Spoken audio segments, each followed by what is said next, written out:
Hi friends, good morning. Welcome to tiffin box. ದಿನ ಕಾಯ್ತಾ ಇರ್ತೀರಲ್ವ ನೀವು, ಇವತ್ತೇನು ಸ್ಪೆಷಲ್ ತೋರಿಸ್ತಾರೆ ಅಂತ. ಬನ್ನಿ, ಟಿಫಿನ್ ಬಾಕ್ಸಲ್ಲಿ ಇವತ್ತು ನಿಮಗೆ ಹೊಸದಾದ ಸ್ಪೆಷಲ್ ಆದಂಥ ಪುದೀನಾ ಗರಮ್ನ ತೋರಿಸ್ಕೊಡ್ತಾ ಇದ್ದೀನಿ.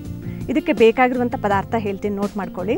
ಸಣ್ಣ ಈರುಳ್ಳಿ, ಟೊಮ್ಯಾಟೊ, ಹಸಿಮೆಣಸಿನ್ಕಾಯಿ, ಅನ್ನ, ಕಾಯಿ ತುರಿ, ಪುದೀನಾ ಸೊಪ್ಪು, ಹುಣಸೆಹಣ್ಣು, ಉಪ್ಪು ಮತ್ತು ಇಂಗು.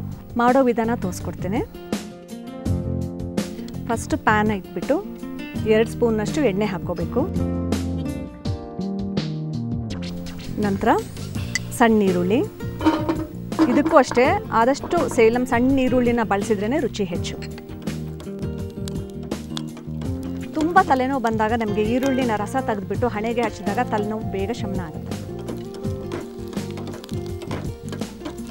ಈರುಳ್ಳಿ ಸ್ವಲ್ಪ ಬ್ರೌನ್ ಆಗಿ ಫ್ರೈ ಆಗಬೇಕು.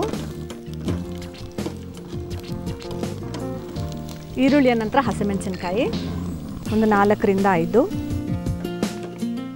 ಇದು ಸಹ ಎಣ್ಣೆಯಲ್ಲಿ ಬೆಂದಾಗ ಇದರ ಖಾರ ಸ್ವಲ್ಪ ಕಮ್ಮಿ ಆಗುತ್ತೆ ಮತ್ತು ರುಚಿನೂ ಡಿಫ್ರೆಂಟ್ ಆಗಿರುತ್ತೆ. ನಂತರ ಟೊಮ್ಯಾಟೊ ಹಣ್ಣು,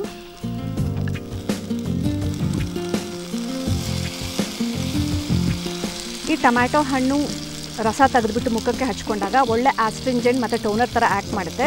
ಓಪನ್ ಪೋರ್ಸ್ ಯಾರ್ಯಾರಿಗಿರುತ್ತೋ ಅದರಿಂದ ಟ್ರೈ ಮಾಡಿದ್ರೆ ಪೋರ್ಸ್ ಎಲ್ಲ ಕಮ್ಮಿ ಆಗುತ್ತೆ. ಈ ಟೊಮ್ಯಾಟೊ ಬೆಂದ ನಂತರ ಪುದೀನಾ ಸೊಪ್ಪು, ಇಲ್ಲಿ ಒಂದು ಸ್ಮಾಲ್ ಬಂಚನ್ನ ತೊಗೊಂಡ್ರೆ ಸಾಕಾಗುತ್ತೆ. ಈ ಪುದೀನಾನು ಅಷ್ಟೇ ಮೌತ್ ಫ್ರೆಶ್ನರ್ ಥರ ಆ್ಯಕ್ಟ್ ಮಾಡುತ್ತೆ. ಬಾಯಿ ವಾಸನೆ ಇರೋರಿಗೆ ಪುದೀನಾ ಎಲೆನ ರಾ ಹಾಗೆ ತಿಂದಾಗ ಬಾಯಲ್ಲಿ ಒಳ್ಳೆ ಸುವಾಸನೆ ಬರುತ್ತೆ, ದುರ್ಗಂಧ ಎಲ್ಲ ಹೋಗ್ಬಿಡುತ್ತೆ. ಆದಷ್ಟು ನಾವು ಯಾವುದೇ ಸೊಪ್ಪು ಎಲೆಗಳನ್ನ ನಾವು 2 ಮಿನಿಟ್ಸ್ ಮೇಲೆ ಬೇಯಿಸಬಾರ್ದು, ಅದರಲ್ಲಿರೋ ಪೌಷ್ಟಿಕಾಂಶನ ಕಳ್ಕೊಂಡ್ಬಿಡುತ್ತೆ ಅದು. ಈ ಒಂದು ನಾನು ತಯಾರಿಸಿದಂಥ ಪೇಸ್ಟ್ ಪುದೀನಾ ಗರಮ್ ಅಂತ ಏನು ಹೇಳ್ತೀನಿ, ಇದನ್ನು ನಾವು ಬೇಲ್ ಅಂದರೆ ಕಳ್ಳೆಪುರಿಗೂ ಹಾಕ್ಕೋಬೋದು, ಚಪಾತಿಗೆ ಹಾಕ್ಕೋಬೋದು, ಹಾಗೂ ಅನ್ನಕ್ಕೂ ಸಹ ಕಲಿಸ್ಕೋಬೋದು. ಸೊ 3 in 1 ಆಯ್ತಲ್ಲ ವೀಕ್ಷಕರೇ ನಿಮಗೆ. ಇದು ಸ್ವಲ್ಪ ಬೆಂದ ನಂತರ ಇದಕ್ಕೆ ಉಪ್ಪು, ಕಾಯಿ ತುರಿ, ಹುಣಸೆ ಹಣ್ಣು ಎಲ್ಲ ಹಾಕಿಬಿಟ್ಟು ಮಿಕ್ಸಿಯಲ್ಲಿ ಬ್ಲೆಂಡ್ ಮಾಡಬೇಕು. ಹುಣಸೆ ಹಣ್ಣನ್ನ ಸಣ್ಣದಾಗಿ ತೊಳೆ ಮಾಡ್ಕೋಬೇಕು, ಅದು ಸ್ವಲ್ಪ ಬಿಸಿ ಆಗಲಿ.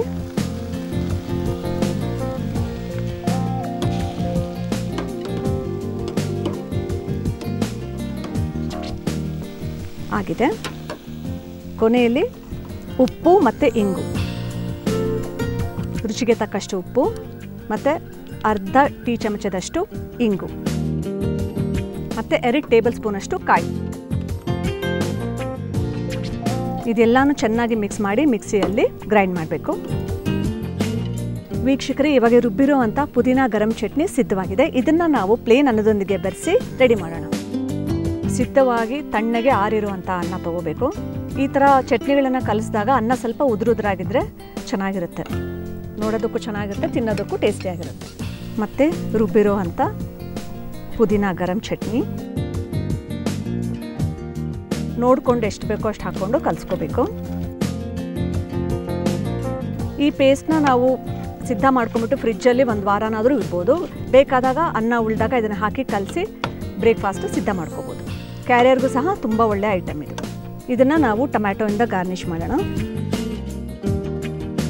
ವೀಕ್ಷಕರೇ, ರುಚಿಯಾದಂತಹ ಪುದೀನಾ ಗರಮ್ ರೈಸ್ ಬಾತ್ ಸವಿಯಲು ಸಿದ್ಧವಾಗಿದೆ. ಮತ್ತೆ ನಾಳೆ ನಿಮ್ಮ ಭೇಟಿ ಟಿಫಿನ್ ಬಾಕ್ಸಲ್ಲಿ ಇದೇ ಸಮಯಕ್ಕೆ. ಅಲ್ಲಿ ತನಕ ನಮಸ್ಕಾರ, ಬಾಯ್.